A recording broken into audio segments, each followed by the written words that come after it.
Shazam Fury of the Gods is the second part of the original movie Shazam that was released in 2019. So, short backstory, in the first movie, we're introduced to 14-year-old Billy Batson, who is an orphan. In the movie, he's given the ability to transform into an adult superhero named Shazam by simply saying the words Shazam. And another important detail in that movie that carries on into the second movie that I will be discussing is the fact that the rest of his five orphan siblings were given superpowers at the end of the first movie.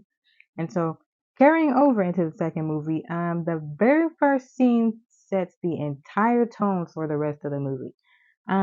There we see Billy has transformed himself into Shazam, so an adult, and he is having a therapy session with a pediatrician. I'm an idiot. Aquaman is so manly and Batman is so cool, and I'm me. I feel like a fraud. You understand I'm a pediatrician, right? Okay, so as you saw in that clip, movie kind of starts off with a very humorous nature. Would I necessarily say that this whole unserious aspect of this movie is a bad thing? I won't necessarily say yes, because at the end of the day, Billy in this movie is 17 years old, so only 3 years has passed since the first movie. And obviously, he's still a child. And would I expect a movie about a teenage superhero to be serious? Absolutely not. So I'm not going to necessarily say that there's anything wrong with that. It's just one problem I did pick up on is just as you get through the movie, some of the humor in that movie seems super forced, and that kind of makes it a little corny. But so yeah, another thing that I have picked up on is the storyline in this movie appears to be extremely weak.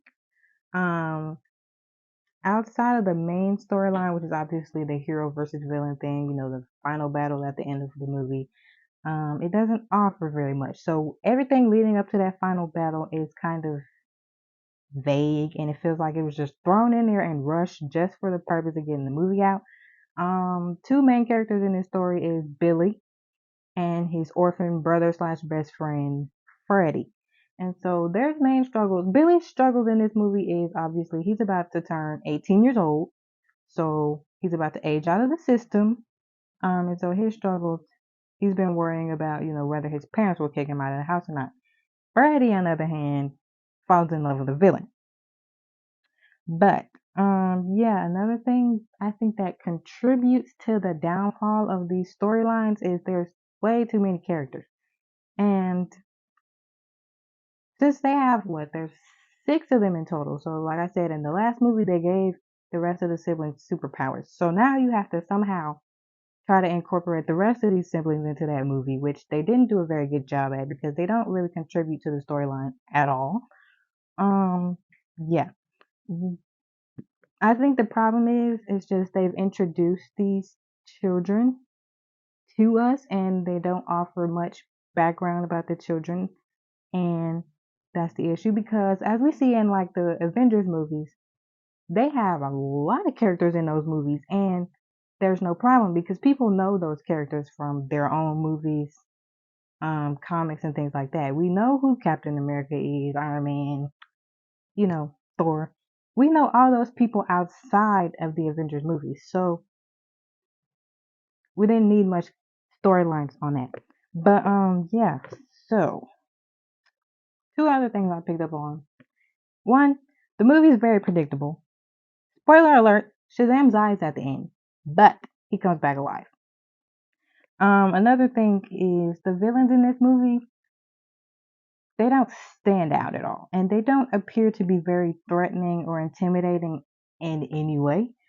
You can kind of tell. Like I said, very predictable.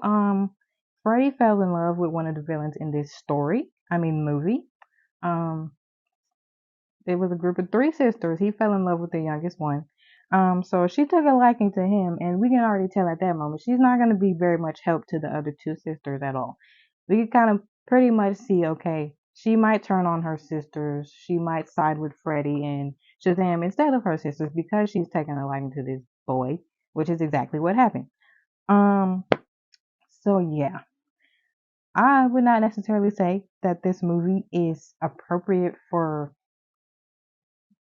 people who have a deeper understanding of things, because this movie, it doesn't offer very much. It seems more appropriate for children. I think this should have been advertised for children outside of the bad language, but yeah. Um, yeah, it lacks depth, and I'm not gonna say the movie is bad because it's not. It's a really good movie.